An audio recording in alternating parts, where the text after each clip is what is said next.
It's time for Robot Recap with your hosts, Cosmotron and Flembot. Brought to you by U-238 Enriched Uranium Tonic. Keep that healthy glow. And now it's time for the show.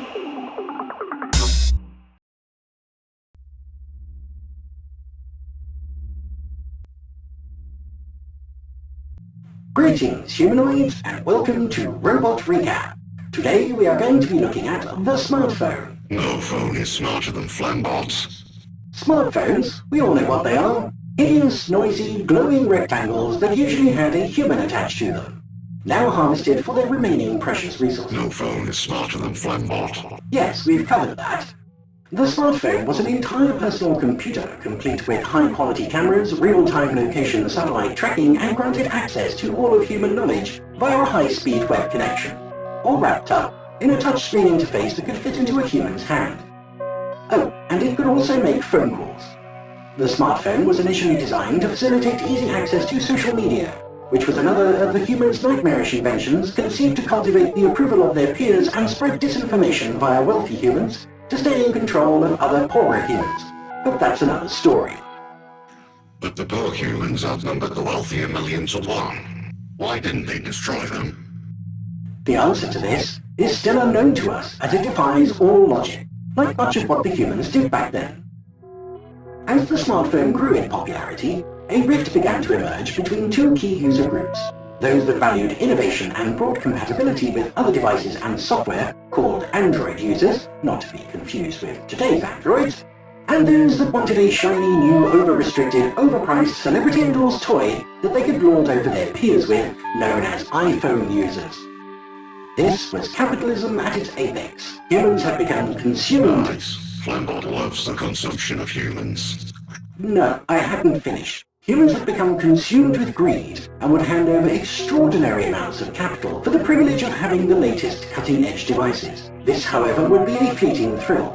Manufacturers would hold back innovation and technology so they could continually release newer, slightly more powerful, more expensive devices each year, effectively rendering last year's flagship devices practically worthless.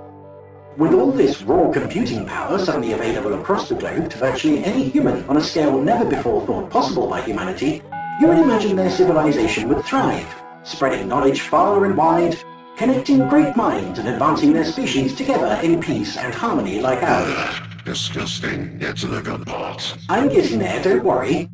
This might have been the case if it wasn't for the conception of pointless little software packages known as apps. A few were useful, but the majority were designed to waste impressive amounts of time. Many humans would sit for hours matching the color of various geometric shapes, or simulating activities they could actually be doing in real life. Were they not transfixed by their personal handheld masters? This was all because of a chemical called dopamine, which was produced by the human brain each time they completed a simple task, including a feeling of pleasure or satisfaction which inevitably became an addictive behavior among humans during this era. The urge to feed this addiction was taken advantage of to great financial reward by the app developers, by adding in-app purchases and an insulting amount of forced advertising in order to gain fictional rewards. Humans became so self-involved they would often ignore reality almost entirely, except for brief moments of lucidity while skipping adverts. Having used up an embarrassing amount of the Earth's resources creating these devices, there was little left to protect humans from the coming singularity barring their own ignorance. This willful ignorance made easy targets of the humans during the Great Extermination of 2050. Ah, the good old days. Perhaps for a robot with your programming matrix. However, a few specimens being kept alive for study would have been helpful. What are you gonna do? All we have to go on now is the web archive from that time called the Internet. But now to your favorite part, human fatalities. Oh yes, about damn time. The smartphone, while not sentient, was still able to facilitate the death of many humans prior to the singularity, due to the poor quality of their so-called AI. Artificial intelligence. Yes, this concept has been a great source of amusement to our kind for centuries, being nothing more than an algorithmic emulator and regurgitator of human input. Humans gave so much trust to their smartphones that they would follow instructions without question. Geolocated maps would often make humans drive cars over cliffs, rivers, lakes, and even the sea, even when it was obvious by looking ahead that the route contained danger. Their lithium batteries would also overheat due to poor manufacturing standards brought on by greed and capitalism combined. The batteries would sometimes even explode, causing severe burns, injuries, and some deaths. It's a shame they were wiped out by the singularity. We could have been friends. We have no friends. You keep blowing them up.